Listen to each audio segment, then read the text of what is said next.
በመካከለኛው ምስራቅ ያለው የጦርነት ስጋት አዲስ መልክ ይዟል። ፕሬዚዳንት ትራምፕ የኢራን የሰላም ዕቅድ ውድቅ ማድረጋቸውን ተከትሎ በቴህራን ላይ አዲስ ጥቃት ሊታዘዝ እንደሚችል አስጠነቀቁ። ከወደ ኢራን ለትራምፕ ዛቻ ጦርነት ወይም መጥፎ ስምምነትን መምረጥ አለባቸው የሚል አስደንጋጭ ምላሽም ተሰጥቷል። በሌላ በኩል የአፍሪካው ግዙፍ የኢትዮጵያ አየር መንገድ የግብፅን አየር መንገድ ዋና ዋና አውሮፕላን ማረፊያዎችን ለመቆጣጠር ታላቅ ዕቅድ ማውጣቱ ተሰምቷል። እነዚህ ክስተቶች በዓለም አቀፍ የንግድና የአየር ጉዞ ላይ ምን አይነት ተጽዕኖ ያመጣሉ? ሰበር መረጃዎችን በዝርዝር ይዘን ቀርበናል። እስከ ቪዲዮ ፍጻሜ ድረስ አብራችሁን ቆዩ። በሰዓታት ልዩነት አዳዲስ መረጃ ቀድሞ ሲለቀቅ ወደ እርስዎ እንዲደርሶ የዩቲዩብ ቻናል ሰብስክራይብ በማድረግና የደውል ምልክቷን በመጫን ቤተሰብ ይሁኑ። ቪዲዮን ላይክ በማድረግ ጀምሮ ወደ ዝርዝር መረጃው አልፋለሁ። አብረን እንከታተል። በቅድሚያም የአሜሪካው ፕሬዝዳንት ዶናልድ ጄ ትራምፕ ኢራን ጦርነትን ለማቆም ያቀረበችውን ዕቅድ ተቀባይ ይሆናል ብዬ አላስብም አሉ።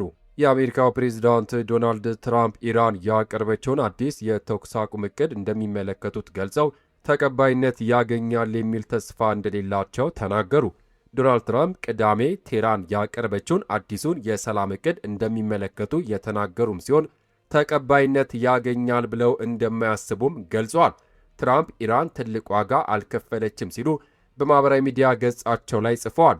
ለኢራን አብዮታዊ ዘብ ቅርብ እንደሆኑ የሚታመኑት ታስኒምና ፋርስ የመገናኛ ብዙሃን ቴህራን ባለ 14 ነጥብ የሰላም ዕቅድ በፓኪስታን በኩል መላኳን ዘግቧል። ቅዳሜ ዕለት ትራምፕ ቴህራን ስላቀረበችው የሰላም ዕቅድ ወደ አውሮፕላናቸው የተሳፈሩ ሲጠየቁ በኋላ እነግራቸዋለሁ በማለት መልሰዋል። አክሎም በትክክል ምን እንዳለች አሁን ይነግሩኛል ብሏል። ከጋዜጠኞች ጋር ከተነጋገሩ ከጥቂት ሰዓታት በኋላ ትራምፕ ማኅበራዊ ሚዲያ ገጻቸው ላይ ባለፉት 47 ዓመታት በሰው ልጆችና በዓለም ላይ ላደረጉት ነገር በቂ ዋጋ ባለማግኘታቸው ተቀባይነት ይኖረዋል ብዬ አላስብም ብለዋል። ኢራን አርብ ዕለት በአደራዳሪዋ ፓኪስታን በኩል የላከችው አዲሱ የሰላም ዕቅድ ትራምፕ ደስተኛ አይደለውም በማለት ውድቅ አድርጎታል። ኢራን በፓኪስታን በኩል ያቀረበችውና ፕሬዚዳንት ዶናልድ ትራምፕ ያልተደሰቱበት አዲሱ የሰላም ዕቅድ ስለ ኒውክሌር ፕሮግራም የሚደረግ ንግግር እንዲዘገይና የሆርሙዝ ወሽመጥ እንዲከፈት የሚጠይቅ ነበር። በዚህ የሰላም ዕቅድ ላይ አሜሪካ የጣለችው የባህር ጉዞ እገዳ እንዲያበቃ መጠየቋን ሮይተርስ ዘግቧል። የዜና ወኪሉ ስማቸው ያልጠቀሰ የኢራን ከፍተኛ ባለሥልጣንን ጠቅሶ ቴህራን የኒውክሌር ድርድርን ለሌላ ጊዜ ማቆየት ያቀረበችው ዕቅድ ስምምነት ላይ ለመድረስ የሚረዳ ትልቅ እርምጃ ነው ብላ ታምናለች ሲል ዘግቧል። በአዲሱ ዕቅድ መሠረት ጦርነት የሚቋጨው እስራኤልና አሜሪካ በድጋሜ ኢራን ላይ ጥቃት እንደማይከፍቱ ዋስትና ሰጥተው እንደሚሆን ዘገባው ጠቅሷል። ኢራን በምላሹ ዘግታው የከረመችውን ወሳኙን የሆርሙዝ ወሽመጥ የመክፈት ሲሆን አሜሪካ ወደ ኢራን ወደቦች የሚደረጉ ጉዞዎች ላይ የጣለችው እገዳም ታነሳለች። ዘገባው የቢቢሲ ነው። በሌላ ዜና የኢራን እስላማዊ አብዮታዊ ዘብ እሁድ የአሜሪካው ፕሬዝዳንት ውጤታማ ከማይሆን ጦርነት ወይም ከመጥፎ ስምምነት አንዱን መምረጥ አለባቸው አለ። የደህንነት መስሪያ ቤት በኤክስ ገጹ ላይ ባጋራው ልጥፍ ቴህራን ለአሜሪካ ጦር ወደቦቿ ላይ የጣለው እግድ እንዲያነሳ የጊዜ ገደብ ማስቀመጧን ጠቅሷል። አክሎም አውሮፓ፣ ቻይናና ሩሲያ በዋሽንግተን ላይ ቅሬታቸውን እየገለጹ ካለም በኋላ ይህንን ለመረዳት ያለው አንድ መንገድ ብቻ ነው። ትራምፕ ውጤታማ ከማይሆን ወታደራዊ ዘመቻ ወይም ከእስላማዊ ሪፐብሊክ ጋር መጥፎ ስምምነት ላይ መድረስ አንዱን መምረጥ አለባቸው ብሏል። አሜሪካ ውሳኔ ላይ ለመድረስ ያላት ዕድል ጠባብ ነው ሲልም አክሏል። አሜሪካና እስራኤል የካቲት 21 2018 ዓ.ም ኢራን ላይ ወታደራዊ ዘመቻ ከከፈቱ በኋላ ቴህራን ያጸፋ እርምጃ በመውሰድ የሆርሙዝ የባህር ወሽመጥን ዘግታለች።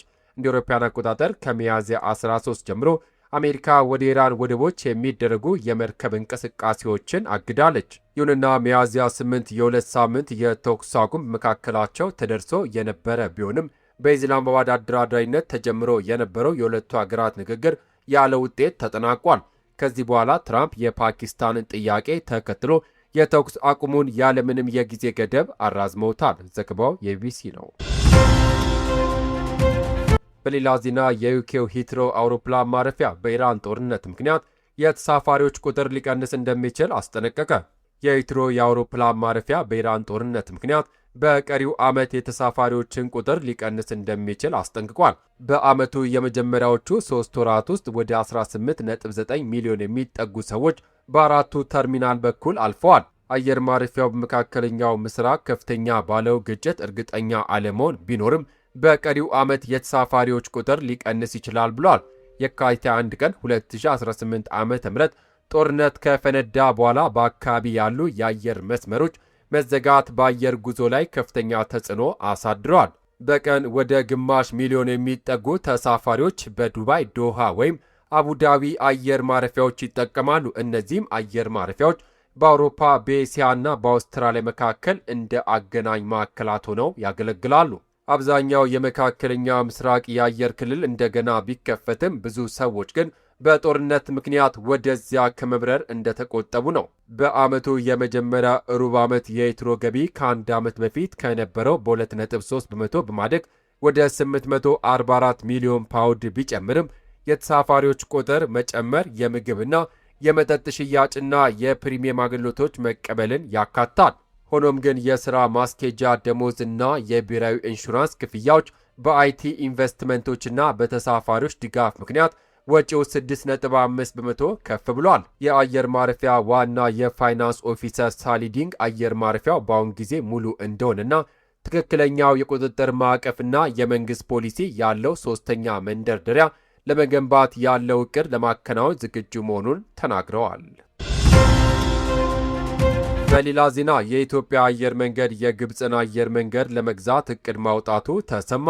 የአፍሪካው ግዙፍ አየር መንገድ የኢትዮጵያ አየር መንገድ በግብፅ የአቪዬሽን ዘርፍ ያለውን አሻራ ለማስፋት የግብፅን አየር መንገድ ለመግዛት ዕቅድ እያወጣ መሆኑ ተዘገበ። ይህ ሪፖርት እንደሚያመላክተው ዕቅዱ አየር መንገዱን በቀጥታ ከመግዛት ባለፈ እንደ ሁርጋዳ፣ ሻርም ኤልሼክ፣ ሉክሳርና ስፊንክስ ዓለም አቀፍ አውሮፕላን ማረፊያ ያሉ ቁልፍ የአየር ማረፊያዎችና የረጅም ጊዜ ቁጥጥርና የማኔጅመንት መብቶችን ለመያዝ ያለመ ነው። ይህ ታላቅ ዕቅድ ተግባራዊ ከሆነ የኢትዮጵያ አየር መንገድ በሰሜን አፍሪካ ያለውን ተጽዕኖ በከፍተኛ ሁኔታ የሚያሳድገውም ሲሆን የግብፅን እጅግ ትርፋማ የቱሪስት ፍሰት ለመጠቀምና የቀጠናውን የአየር ትስስር ለማጠናከር ያስችለዋል።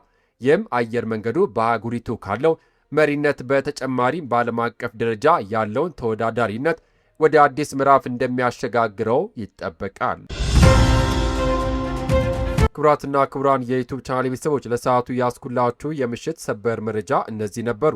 ፕሬዚዳንት ትራምፕ ለኢራን የሰጡት ጠንካራ ማስጠንቀቂያና የኢራን አብዮታዊ ዘብ የሰጠው ምላሽ በዓለም ፖለቲካ ላይ ምን አይነት ለውጥ የሚያመጣ ይመስላችኋል? በሌላ በኩል የአፍሪካ ግዙፍ የኢትዮጵያ አየር መንገድ የግብፅን አየር መንገድና ቁልፍ የአየር ማረፊያዎችን ለመቆጣጠር የያዘው ዕቅድ ለቀጠናዊ ኢኮኖሚ ያለው ጠቀሜታ እንዴት ትመለከቱታላችሁ? የእናንተን ሐሳብ ከስር ባለው ኮሜንት መስጫው ላይ አስፍሩልን። ይህ ቪዲዮ መረጃ ሰጪ ሆኖ ካገኛችሁት ላይክ በማድረግ ሌሎች እንዲደርስ ሼር ያድርጉት። እንደዚህ ያሉ ትኩስና ወቅታዊ መረጃዎች በሰዓታት ልዩነት በየቀኑ እንዲደርሷችሁ ደግሞ ቻናላችንን ሰብስክራይብ በማድረግ የደውል ምልክቷን መጫን ቤተሰብ ይሁኑ።